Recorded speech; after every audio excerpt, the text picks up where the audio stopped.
Hello friends, welcome to my YouTube channel Physics Counter. My name is Vinay Misra and from today I will teach you physics all classes.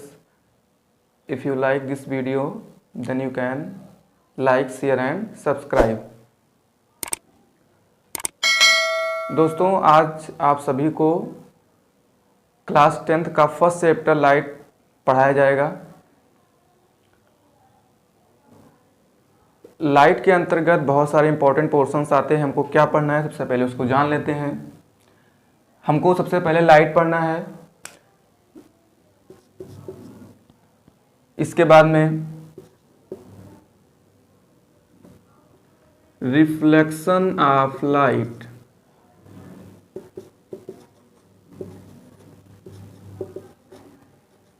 Reflection of light,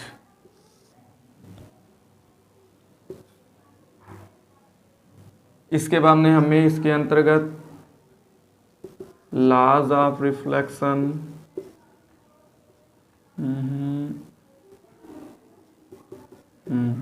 laws of reflection, इसमें भी दो rule हैं, first rule और second rule, जो कि आप लोगों को पढ़ाया जाएगा आगे। इसके बाद में हम पढ़ेंगे spherical mirror, spherical mirror, mirror के बारे में पढ़ेंगे, क्या होता है मिरर, उसका यूज कैसे होता है, कितने टाइप्स के होते हैं। तो इस तरीके से हम स्फेरिकल मिरर के बारे में जानेंगे।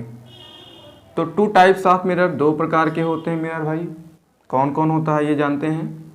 एक तो होता है कॉनकेव मिरर और दूसरा कॉन्वेक्स मिरर। दूसरा क्या होता है, कॉन्वेक्स मिरर।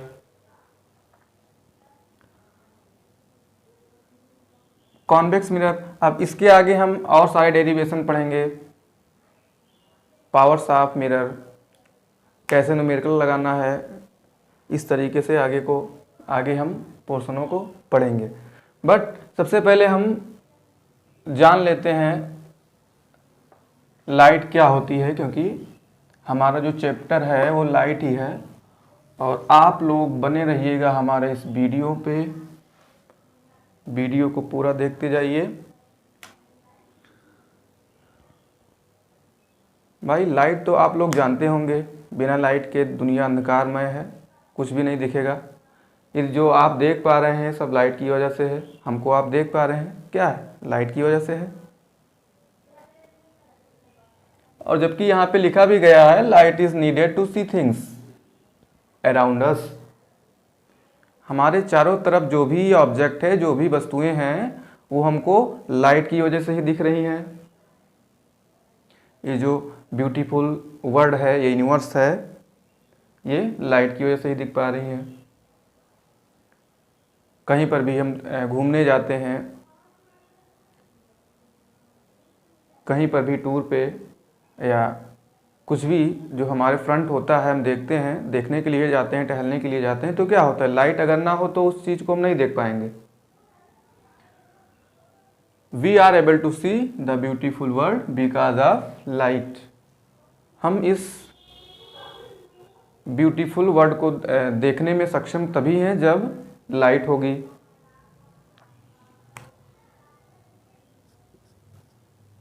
अब पढ़ेंगे हम कि लाइट अगर है तो हम कैसे देख पाते हैं वस्तुओं को, ये भी तो होना चाहिए।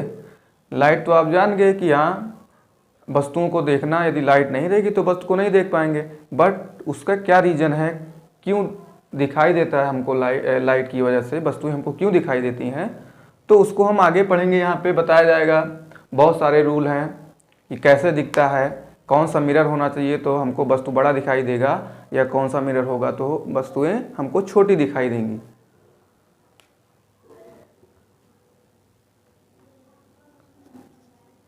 इम्पोर्टेंस है 10th यानी हाई स्कूल वालों के लिए बहुत ही इम्पोर्टेंट टॉपिक चल रहा है।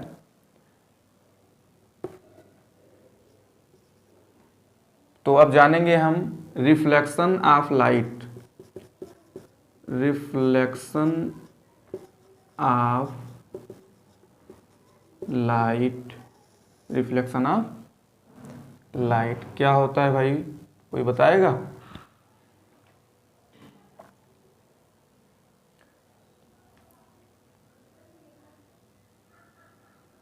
तो आइए यहाँ पे एक सरफेस लेते हैं, सरफेस ले लिया, इसको पॉलिश कर देते हैं भाई। बिना पॉलिश के ये जो लाइट होगी वो पूरी तरीके से ट्रांसमिट हो जाएगी, तो हमको वस्तुएं का जो इमेज होगा नहीं बनेगा और ना ही लाइट रिफ्लेक्ट होगी वहाँ से।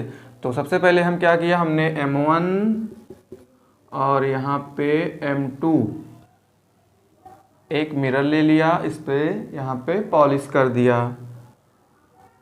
इसके सरफेस के परपेंडिकुलर एक नॉर्मल लाइन होती है जिसको N से डिनोट करते हैं। भाई सभी लोग जानते हैं कि ये परपेंडिकुलर है इसके, तो ये इसको हम नॉर्मल लाइन बोलते हैं। अब जानेंगे कि रिफ्लेक्शन ऑफ लाइट क्या है। तो इसमें कुछ नहीं है भाई, आप सभी लोग जानते हैं कि लाइट अगर यहाँ आएगी, ऐसे यहाँ पे इंसिडेंट हो रही है भाई, ये ठीक है,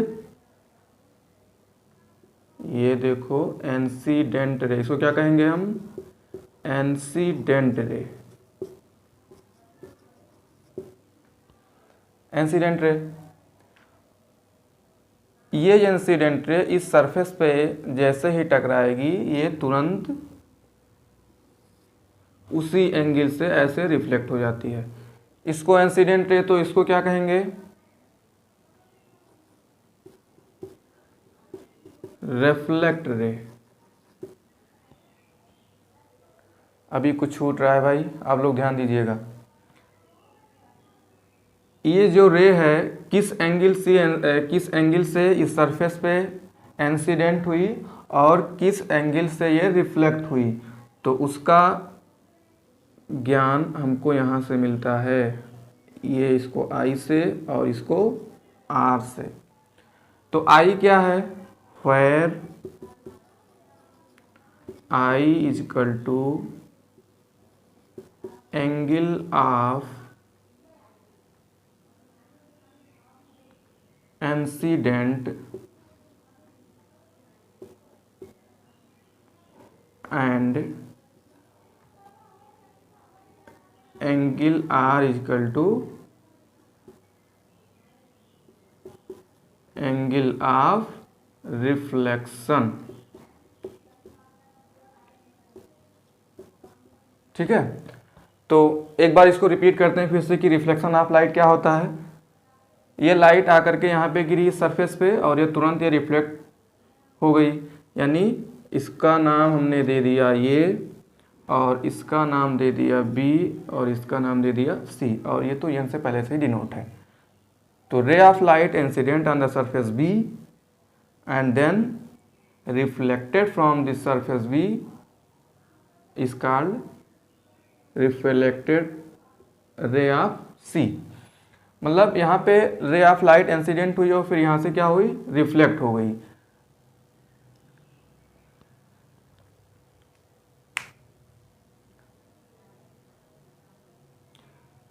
इसके कुछ लॉज हैं, लॉज ऑफ रिफ्लेक्शन।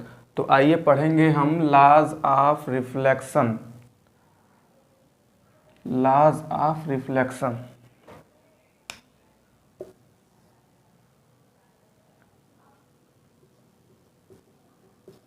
भाई हर एक का कुछ ना कुछ लॉज होता है। तो laws of reflection,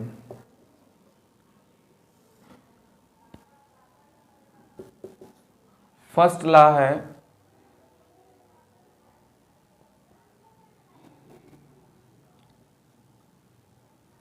incident ray, incident रे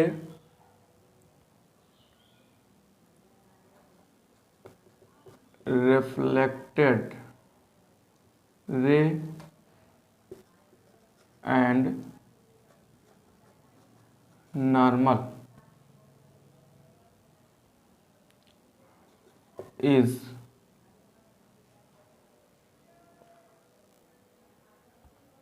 incident ray, reflected ray and normal light lies in the same plane। अब यहाँ पे देखिए आप सभी लोग कि जो इंसिडेंट रे है और रिफ्लेक्टेड रे है, ये नॉर्मल लाइन रे और क्या है, एक ही प्लेन पे है। अब देखो प्लेन क्या होता है, प्लेन का मतलब होता है ये, इस प्लेन पे जो आप ये व्हाइट बोर्ड देख रहे हैं, इस पे क्या है कि ये रे कोई मान लो आ रही है पॉइंट बी पे और फिर यहाँ से रिफ्लेक्ट हो रही है थ्रू सी। तो ये एक प्लेन है जिसपे जो इंसिडेंट रे है और reflected ray and normal line वो एक ही प्लेन पे लाइज कर रहे हैं। तो ये हो गया फर्स्ट लॉ ऑफ रिफ्लेक्शन। क्या है? First law of reflection. But जो सेकेंड लॉ है क्या होता है भाई, आइए जानते हैं। Second law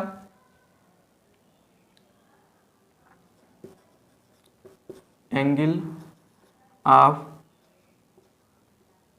reflection equal to angle of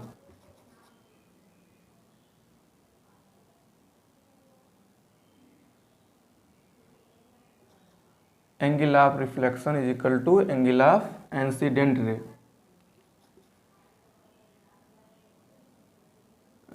sorry, angle of reflected ray equal to angle of incident ray. We can write, हम यहाँ पे लिख सकते हैं angle I equal to angle R. आप लोग नोट कर लीजिए या स्क्रीनशॉट ले लीजिए इसको।